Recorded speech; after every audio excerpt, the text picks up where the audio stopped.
Hello నేస్తాలు. ఈరోజు మీ ముందుకు ఒక మంచి స్టోరీతో వచ్చేసాను. అహల్య శాన్వి అనే ఫ్యాషన్ అమ్మాయిలు లక్ష్మి ఇంటికి కోడలుగా వచ్చారు.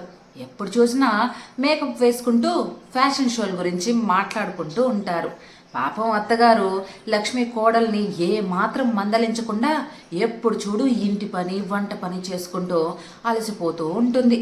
అది చూసి రాఘవ ఎంతో బాధపడేవాడు. లక్ష్మి ఇంటికి ఎందరు కోడళ్ళు వచ్చారు, వాళ్ళతో కూడా ఏదో ఒక పని చేయించు, లేచినప్పటి నుంచి తిరిగి పడుకునేదాకా అన్ని పనులు నువ్వే చేయడం వల్ల నువ్వు బాగా అలసిపోతున్నావు. ఎంత చెప్పినా కోడళ్ళు వినిపించుకోవడం లేదండి. ఏదైనా పని చెప్పిన ప్రతిసారి మేకప్ అంటారు, నడక నేర్చుకుంటున్నాం అని చెప్తారు, కొత్త కొత్త డ్రెస్సులు చూస్తున్నాం అని చెప్తారు. అంతేకాకుండా రీల్స్ అంట, అదేదో రీల్స్ చేస్తున్నాం అని కూడా చెప్తున్నారు. ఎందుకు వచ్చిన తలనొప్పి చెప్పండి. అందుకే కోడల మీద ఏ మాత్రం ఆశలు పెట్టుకోకుండా చేయగలిగినంత వరకు పనులు చేస్తున్నాను అని లక్ష్మి చెప్తూ ఉండగా ఫ్యాషన్ కోడళ్ళు మాట్లాడుకుంటూ అక్కడికి వచ్చారు. ఏమ్మా కోడళ్ళు, ఎక్కడి నుంచి వస్తున్నారు? బ్యూటీ పార్లర్ నుంచి మావయ్య. ఇలా ఎప్పుడు చూసినా ఏదో ఒకటి చెప్పి బయట తిరగడమేనా? ఇంటి పనుల్లో మీ అత్తగారికి సహాయం చేసేది ఏమైనా ఉందా?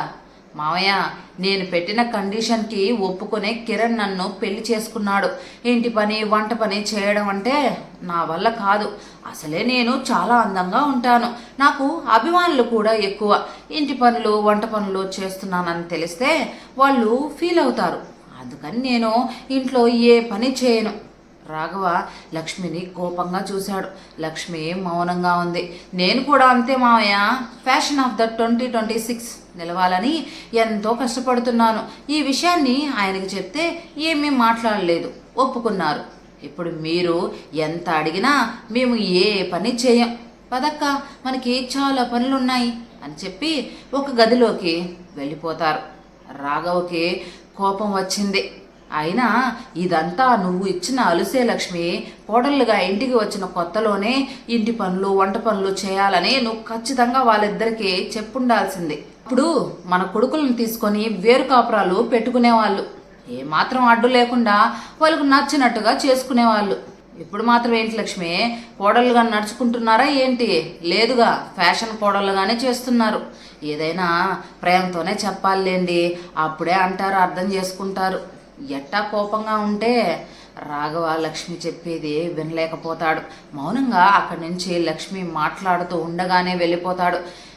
అబ్బా, ఇప్పుడు ఈయన గారు వెళ్ళి కొడుకుల బుర్రలు తింటాడు, కొంచెం కూడా అర్థం చేసుకోడు, ఏం మనిషో ఏమో అనుకుంటూ కిచెన్లోకి వెళ్ళిపోతుంది లక్ష్మి. ఒక గంట తర్వాత ఊర్లోని ఒక హోటల్లో రాఘవ, కిరణ్, రాహుల్ ముగ్గురు కూర్చున్నారు. రాఘవ ముఖంలో బాధ స్పష్టంగా కనిపిస్తుంది. ఏమైంది నాన్న? ఫోన్లో చాలా అర్జెంటుగా రమ్మని చెప్పారు. అవును నాన్న, ఏదైనా సమస్య? సమస్య కాదురా, మన ఇంటి పరిస్థితి. మీ అమ్మ ఒక్కతే అన్ని పనులు చేస్తా అలసిపోతోంది. మీ ఇద్దరి భార్యలు మాత్రం ఇంటిని ఒక హోటల్ లాగా చూస్తున్నారు. నాన్న, అహల్యకి చిన్నప్పటి నుంచే ఫ్యాషన్ అంటే ఇష్టం.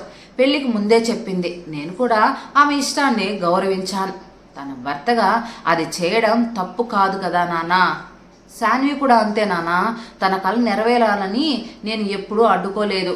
ఒరే, కళలు కనడం తప్పు కాదురా, కానీ ఆ కళ్ళ కోసం కుటుంబ బాధ్యతల్ని మర్చిపోవడం తప్పు అంటున్నాను. మీ అమ్మకి జ్వరం వచ్చినా కాళ్ళు నొప్పి వచ్చినా వంటగదిలో నిలబడేది. పనులు చేయడం మీకు కనిపించట్లేదా? నిజమే నాన్న, కానీ వాళ్ళతో మేము గట్టిగా మాట్లాడితే బాధపడతారు. ఒరే, భార్య బాధపడుతుందన్న భయంతో తల్లి బాధపడుతున్న విషయం మర్చిపోకండిరా. మమ్మల్ని క్షమించు నాన్న, మేము ఈ కోణంలో అసలు ఎప్పుడూ ఆలోచించలేదు. ఈరోజే నేను అహల్యతో మాట్లాడతాను నాన్న. నేను కూడా శాన్వికి అర్థమయ్యేలా చెప్తాను నాన్న. ఒరే, మీరు చెప్తే చెప్పండి కానీ వెళ్ళి గొడవ పడకండి. అలా చెప్తే వాళ్ళు వినరు. మార్పు భయంతో రాదురా, బాధ్యతతో రావాలి. అయితే మరి ఏం చేద్దాం నాన్న? నా దగ్గర ఒక చిన్న ప్లాన్ ఉందిరా. ఆ ప్లాన్ కనుక సక్సెస్ అయితే వాళ్ళే స్వయంగా ఇంటి పనులు కుటుంబ బాధ్యతలు తెలుసుకుంటారు. ఏ నాన్న ఆ ప్లాను? రాఘవ ఇద్దరు కొడుకులకే అర్థమయ్యేలా విషయం చెప్పాడు. నాన్న, ఇది కాస్త రిస్క్ అయినా ఫలితం మాత్రం ఖచ్చితంగా ఉంటుంది. అవును నాన్న, ఈ ప్లాన్తో వదిన శాన్వి ఇద్దరు తప్పకుండా మారిపోతారు. ఇక ముగ్గురు తమ ప్లాన్ని అమలు చేయాలని నిర్ణయించుకొని అక్కడి నుంచి బయలుదేరారు.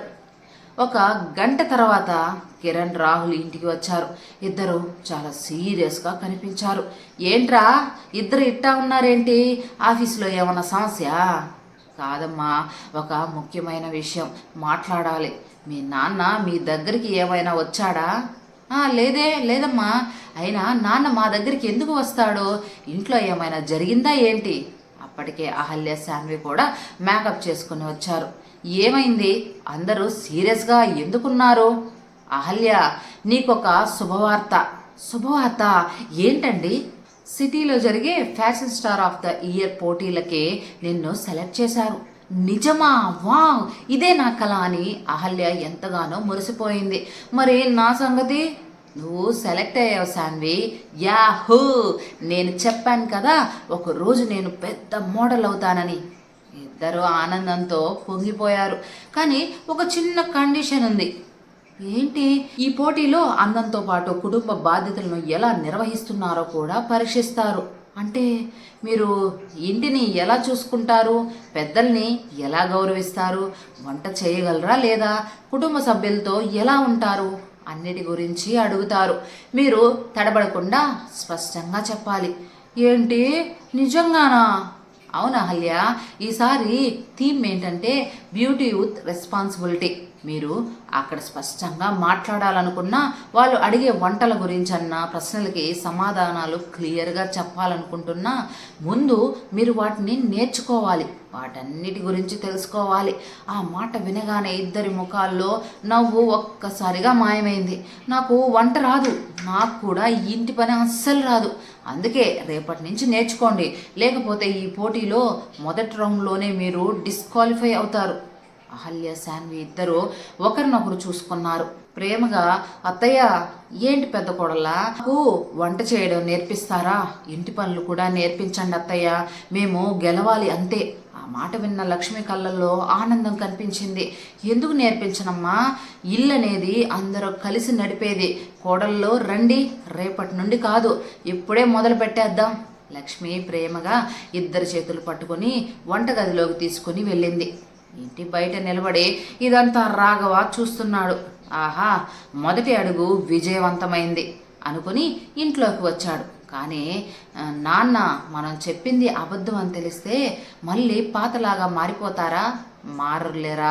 బాధ్యత రుచి చూసిన మనిషి జీవితాన్ని కొత్తగా చూస్తాడు. ఇంకొన్ని రోజులు చూద్దాం అని చెప్పాడు.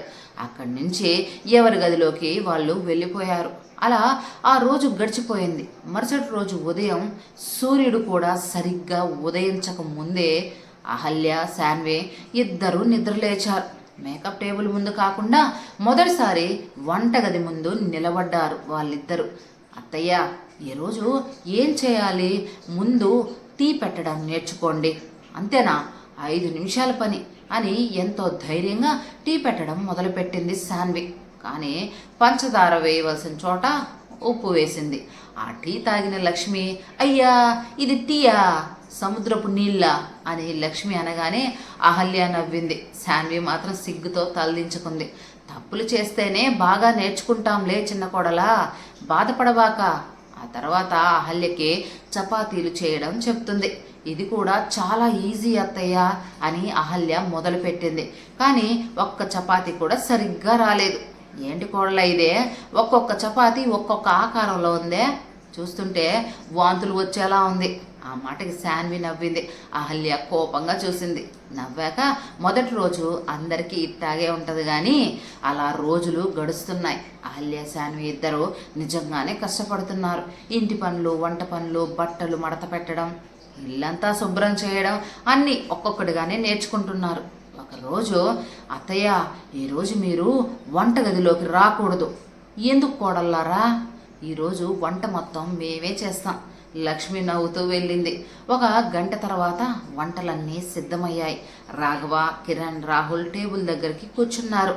మొదటిసారి అహల్య శాన్వి తమ చేతులతో అందరికీ భోజనం వడ్డించారు. లక్ష్మి, ఈరోజు నీకు సెలవా ఏంటి? అవునండి. రాఘవ మొదటి ముద్ద పెట్టుకున్నాడు. కొద్దిసేపు ఏమీ మాట్లాడలేదు. అహల్య శాన్వి ఇద్దరు టెన్షన్గా చూస్తున్నారు. మావయ్య ఎలా ఉంది? ఏమ్మా, నిజం చెప్పనా? చెప్పండి మావయ్య. ఉప్పు కాస్త ఎక్కువైందమ్మా. పప్పు కొంచెం చిక్కగా ఉంది. కానీ ఈ భోజనంలో మీ ప్రేమ ఉందమ్మా. అంతేకాదు మీ బాధ్యత కూడా ఉంది. అందుకే నాకు ఇది 5 స్టార్ హోటల్ భోజనం కంటే గొప్పగా అనిపించింది అనుకో. ఆ మాట విన్న ఇద్దరి కళ్ళల్లో ఆనంద బాష్పాలు మెరిశాయి. అహల్య, నీకొక నిజం చెప్పాలి. ఏంటండి? ఏం లేదు, మీ ఇద్దరిని మార్చడానికి ఆ ఫ్యాషన్ పోటీ అదంతా మేము నాన్న కలిసి చెప్పిన అబద్ధం. అది విన్న అహల్య శాన్వి ఒక్కసారిగా ఆశ్చర్యపోయారు. అంటే అలాంటి పోటీ లేదా? లేదమ్మా కోడల్లో, మీ ఇద్దరు మంచి మనసున్న వాళ్ళే. కానీ ఫ్యాషన్ మీద ఉన్న ఇష్టం వల్ల కుటుంబం అనే అందాన్ని మీరు చూడలేకపోయారు.